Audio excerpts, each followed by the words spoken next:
കള്ള ചെയ്താൻ ഇവിടെ വാടാ. എന്താ മാമ? 78 43 കൂട്ടിയാൽ എത്രണ്ടാ? 8 3 11. പിന്നെ 7 4 11 121 അല്ലേ? ഇതെത്ര? അത് 111. ഇങ്ങനെയാണ് കണക്ക് ചെയ്താൽ 10 രൂപയ്ക്ക് എന്റെ ബാപ്പ ഉണ്ടായി തരുമോ? ഇയാളെ മുടിപ്പിക്കാനായിട്ട് കുടിക്കാണില്ലേ?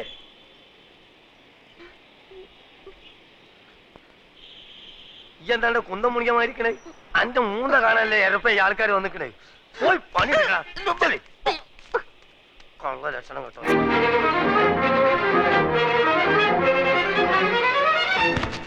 എടാ ദൂരെ എന്റെ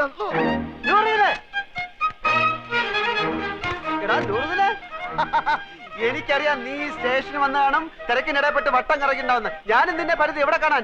നിന്റെ ഈ മുടിഞ്ഞ കട കണ്ടുപിടിക്കാൻ ഞാൻ എവിടെയൊക്കെ അന്വേഷിച്ച് നീ നിങ്ങൾക്ക് കുടിക്കാൻ എന്ത് ജ്യൂസാ വേണ്ടിയത്? ഗ്രേപ്പ്, പൈനാപ്പിൾ, ഓറഞ്ച്, മാംഗോ, സാത്തുകുടി? ഇനി എനിക്ക് എന്തിനാടാ ജ്യൂസ്? നിന്നെ കണ്ടപ്പോ തന്നെ എല്ലാ ജ്യൂസും ഒരുമിച്ച് കുടിച്ച പോലെ ആയില്ലേ? എവിടെ നിന്റെ അർത്ഥ കൈക്ക് ഉപ്പ് തേക്കാത്ത മാമ? നിന്റെ കട കൊള്ളാമല്ലോ. നിന്റെ മാമ തട്ടിപ്പോയാല് പിന്നെ ഈ കട നിനക്കായിരിക്കും അല്ലേ? ധാരണ്ട് ഞമ്മക്ക് അറിഞ്ഞൂടാ. ദൂരെ ദൂരത്തില്ലേ? നിനക്ക് എന്നെ മനസ്സിലായില്ലേ? എടാ ഒരു ബെഞ്ചിലിരുന്ന് പഠിച്ച് ഒരു പാത്രത്തിലുണ്ട് ഒരു സിനിമ 3-4 പ്രാവശ്യം ഒരുമിച്ച് കണ്ടേടാ. ദൂരെ നിനക്ക് എന്നെ മനസ്സിലായില്ലടാ. കാള് തെറ്റി. പടച്ചോനാണ് മാമ. ഞമ്മക്ക് ഈ ചെയ്താൻ അറിഞ്ഞൂടാ. അറിഞ്ഞുകൂടാത്തവനാണെങ്കിൽ എങ്ങനെയാണ് അർത്ഥം ഇപ്പൊക്കെ എന്റെ മാമ നാട്ടുകാർ പറഞ്ഞു കൊടുത്തായിരിക്കും. അതെ ഒന്ന് വന്നാട്ടെ വരും. അതെ ഈ ചെക്കന്റെ പേര് 100 എന്നാണ് ആൾക്കാരെ പറഞ്ഞത്. അതാരെങ്കിലും പറഞ്ഞു തരണോ? ഇമാതിരി മുമ്പിലായക്കാരെ ഞാൻ ദിവസേന കാണുന്നുണ്ട്. ഞാൻ അങ്ങനത്തെ ആളൊന്നുമല്ല. ഇതൊക്കെ ചോദിക്കാൻ നിങ്ങളാരാ? നിന്റെ പേര് എനിക്ക് ആരും പറഞ്ഞു തന്നീല്ലേ? നിങ്ങളുടെ പേര് പറഞ്ഞിട്ട് എനിക്ക് എന്ത് കാര്യം? കാര്യം തന്നെ എനിക്ക് പറയുമ്പോ കേക്കാ. നീ ഇപ്പൊ പറഞ്ഞില്ലേ അർത്ഥമായിക്ക് ഇപ്പൊക്കാത്തൊരു മാമനെ പറ്റി? ആ മാമാണ് ഈ മാമ. അയ്യോ മാമ, സോറി മാമ, ഞാൻ അങ്ങനെ ഉദ്ദേശിച്ചൊന്നും പറഞ്ഞല്ല. ഞാൻ ചുമ്മാ പറഞ്ഞതാ. നമുക്ക് ഈ എന്താ നമ്മളെ മാമാന്ന് വിളിക്കണേ? എന്റെ ഉമ്മ എന്താ നമ്മളെ പെങ്ങളച്ചാ? ഇല്ലാത്ത പരിചയം കാട്ടി ഓരോരോ ഹമാറുകൾ വലിഞ്ഞു കയറും കേരളക്കാരെ പറയിപ്പിക്കാൻ. മേലാൽ എന്റെ പൂടിയന്റെ ചുറ്റുവട്ടത്തിൽ എങ്ങനെ കണ്ടാൽ എന്റെ കാൽ അടിച്ചിട്ട് ഞാൻ എൽഷേപ്പ് ആക്കും. ആ പോ പോ ഇങ്ങോട്ട് പോ കളവേ.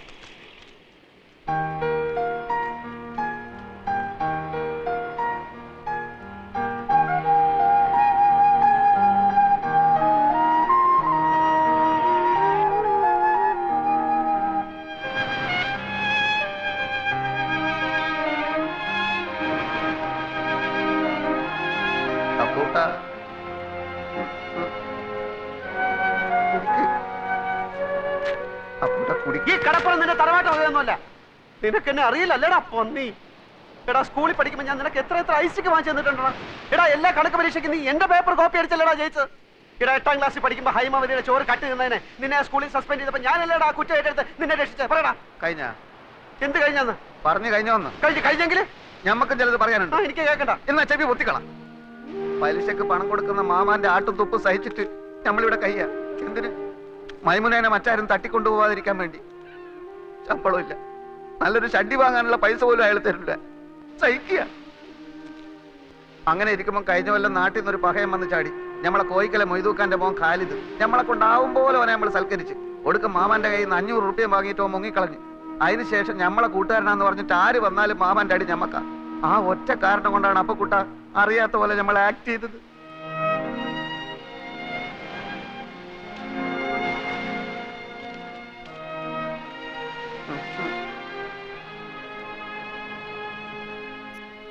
എന്നാലും ഒരെന്നാലുമില്ല. എന്റെ ഈ വിഷമം മാറണമെങ്കിൽ നീ എനിക്ക് ചില സഹായങ്ങൾ ചെയ്തു തരണം. പടച്ചോനെ, എന്ത് സഹായം? അച്ഛന്റെ കേസിന്റെ കാര്യം ഞാൻ എഴുതിയിരുന്നല്ലോ. പെൻഷൻ വരെ അവർ പിടിച്ചു വെച്ചു. ഇളയ പെങ്ങളാണെങ്കിൽ മെഡിസിൻ 3-ാം വർഷമാണ്. കേസും ഫീസും ചെലവും നടത്തി ഒരു വഴിയാധാരത്തിന്റെ വക്കിലാണ് ഞാൻ. വീട് വിൽക്കാൻ നോക്കിയപ്പോൾ ഇവിടുത്തെ അളിയെ സമ്മതിക്കുന്നില്ല. നാട്ടിൽ ചെന്ന കടക്കാരെല്ലാം കൂടെ എന്നെ എടുത്തിട്ടിരിക്കുന്നു.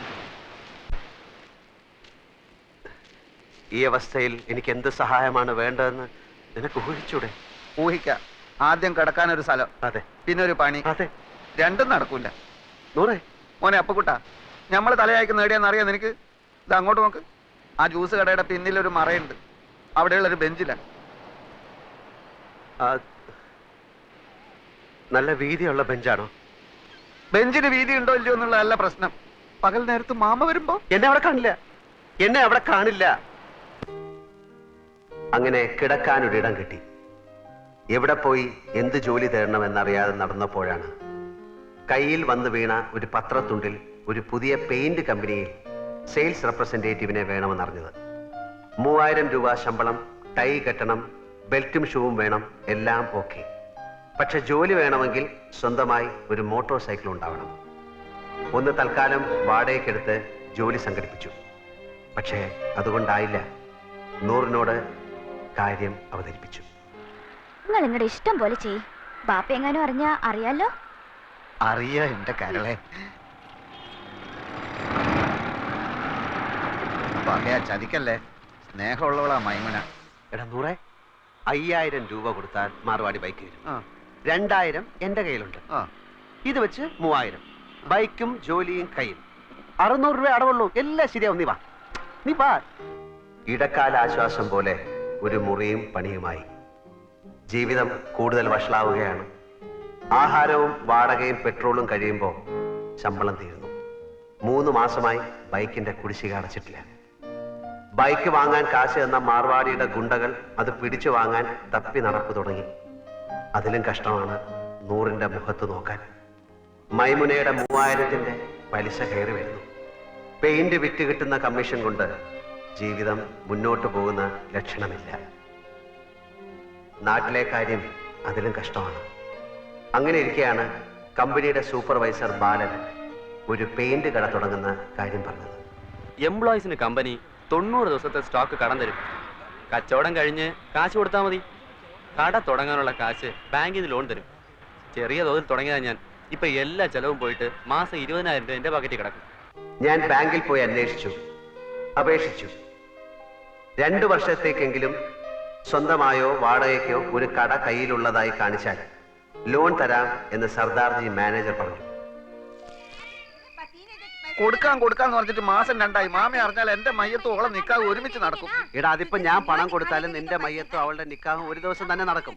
നീ അയാളെ താങ്ങി നടക്കുന്നിടത്തോളം കാലം ഈ നിക്കാഹ് നടക്കില്ല. ഓളെ വേറെ ആരെങ്കിലും കെട്ടിക്കൊണ്ടുപോകും. ബേജാറാക്കുന്ന വർത്താനം പറയല്ലേ അപ്പൊ കുട്ട. നീ ഒരു കാര്യം ചെയ്യും.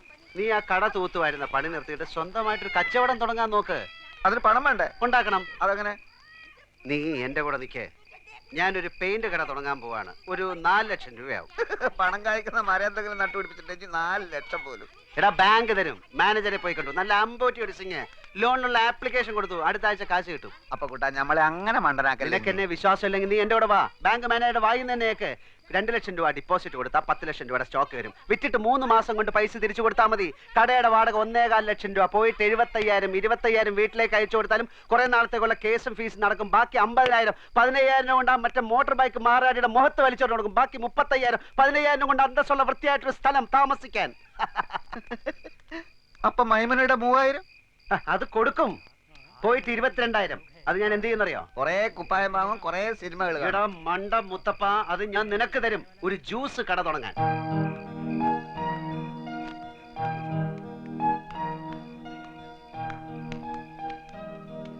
പക്ഷേ ഇതൊക്കെ നടക്കണമെങ്കിൽ ചെറിയൊരു പ്രശ്നമുണ്ട്. എന്ത്?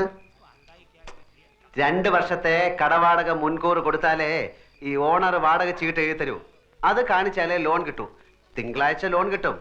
5 ദിവസത്തേക്ക് ഒരു 1.25 ലക്ഷം രൂപ ലോൺ കിട്ടി. അപ്പൊ തന്നെ തിരിച്ചു കൊടുത്തേക്കാം. നിനക്കാരാ എത്ര ഉറുപ്പ്യ കടം തരിക? നീ വിചാരിച്ചാലേ നടക്കും. നീ വിചാരിച്ചാലേ നടക്കും. അതെങ്ങനെ? നിന്റെ മാമ എടുത്ത് ചോദിച്ചാൽ. നടന്നു തന്നെ. ആളും തരവ് മുതൽ നോക്കിയിട്ടാ മാമ കാശ് കൊടുക്കുക. നിനക്കാന്ന് പറഞ്ഞാൽ 10 ന്യായ പൈസ വരില്ല. എന്ത് കണ്ടിട്ടാ? എടേ, എനിക്ക് വേണ്ട. എന്റെ അളിയൻ രവീന്ദ്രൻ നായരല്ലേ, അയാൾക്ക് കൊടുത്താൽ മതി. അതെങ്ങനെ? ഞാൻ കാര്യങ്ങൾ വിശദമായിട്ട് പറയാം. നീ എന്റെ കൂടെ നിന്നാ മതി. ഇതൊന്നും എനിക്ക് വേണ്ടിയിട്ട് മാത്രമല്ല കേട്ടോ. മൈമുനയുടെ നിക്കാഹ് നിന്റെ മയ്യത്ത് ഒരുമിച്ച് അടക്കാതിരിക്കാൻ കൂടി വേണ്ടിട്ടോ ഞാൻ ഇതൊക്കെ പറയുന്നത്. ഇതൊക്കെ എങ്ങനെ നടക്കും ആദ്യം പറ.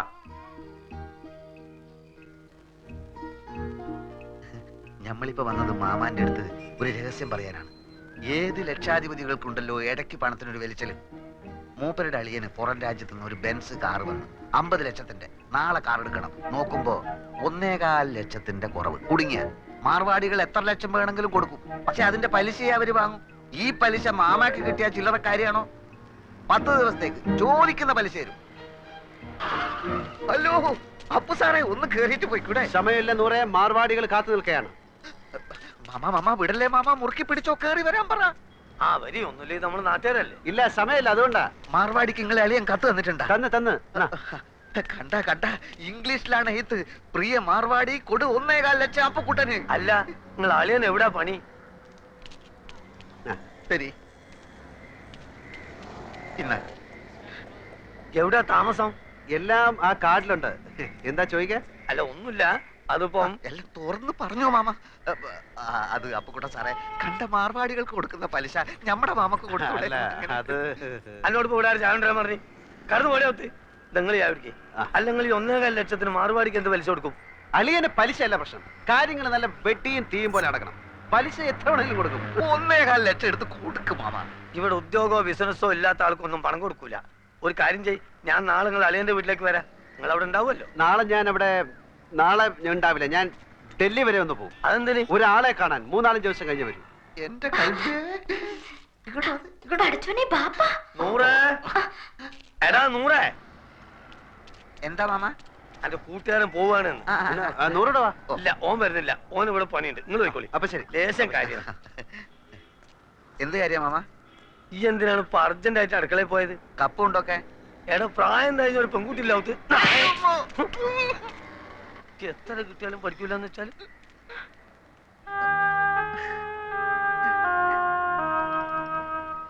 കേസ് ജയിച്ചാൽ അച്ഛന്റെ പെൻഷനും പ്രൊവിഡന്റ് ഫണ്ടും ഒക്കെ കിട്ടുമല്ലോ. അപ്പൊ തിരിച്ചു കൊടുക്കാം. അതാ തൽക്കാലം കടം വാങ്ങാന്ന് വിചാരിച്ചത്. അല്ലാണ്ട് വേറെ വഴിയില്ലല്ലോ. വീട് വിൽക്കാൻ രവിയേട്ടന് എതിരെ നിൽക്കുന്നിടത്തോളം കാലം ഇങ്ങനെ വല്ലതും നോക്കുന്നതാ നല്ലത്.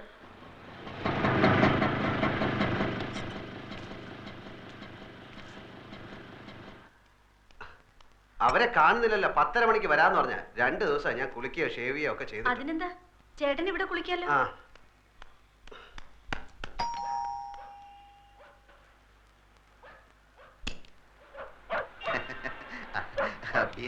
വരുമെന്ന് പറഞ്ഞിരുന്നു. വരൂ വരൂ, ചേട്ടൻ ഇപ്പൊ കുളിക്കാൻ കയറിയതേ ഉള്ളൂ. ഇത്ര നേരം കാത്തിരുന്നു. ഇരിക്കൂ. രവീന്ദ്രനാഥ് മിസ്സിസ് ആണല്ലേ? അതെ ചേട്ടാ, ദേ കാശിന്റെ ആൾക്കാർ വന്നു.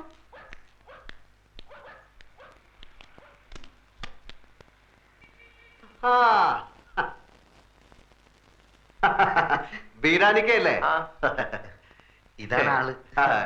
ഞാൻ ഷേവ് ചെയ്തോണ്ടിരിക്കുകയായിരുന്നു. അല്ല, നിങ്ങൾ ഷേവ് ചെയ്യുമ്പോ പുരികം പൊരിക്കല്ലോ. തലയിൽ കൂടെ തൈരും കൂടെ ധൃതി തേച്ചപ്പോ എല്ലായിടത്തോടെ ആയിപ്പോയി. ഞാൻ ഓഫീസിൽ പോകാൻ ലേറ്റ് ആയി. നിങ്ങൾ വരുന്നുള്ളത് കൊണ്ട് ഞാൻ ഇപ്പൊ എളുപ്പം ധൃതി തേച്ചപ്പോ ലേറ്റ്. ഇല്ല, നമ്മൾ എത്ര രാഹുകാലത്തിന് 2.5 മിനിറ്റേ ബാക്കിയുള്ളൂ. ഞാൻ ബീരാനിക്കെ പോലെ ഒരു വലിയ മനുഷ്യന്റെ ആദ്യമായിട്ട് ക്യാഷ് വാങ്ങിക്കാമല്ലോ. അപ്പം നമുക്ക് ലേറ്റ് ആക്കട്ടെ, രാഹുകാലം തെറ്റിക്കാതെ. ദിലിപ്പത്തിന് ഒപ്പിട്ടേക്ക്. സത്യമുള്ള പൈസ ആയതുകൊണ്ട് പലിശ കുറച്ച് കൂടുന്നേ ഉള്ളൂ. സാരമില്ല, ആവശ്യക്കാരന് ഔചിത്യമില്ലല്ലോ. ഇവിടെ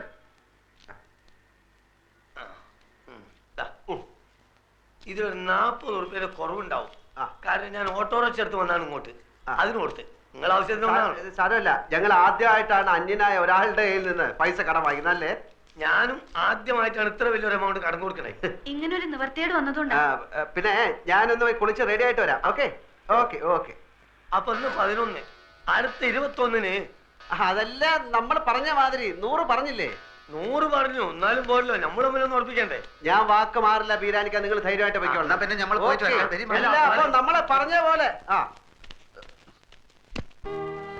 മാനേജർ സർദാർജി തിങ്കളാഴ്ച ലോൺ ശരിയാക്കാം എന്ന് വാക്ക് തന്നു. 100 സന്തോഷം കൊണ്ട് തുള്ളിച്ചാടി. എടാ 100, every dog has A day എന്നൊരു ചൊല്ലുണ്ട്. എന്ന് വെച്ചാല് എല്ലാ നായിന്റെ മക്കൾക്കും ഒരു ദിവസം ഉണ്ടെന്ന്. അത് ശരി.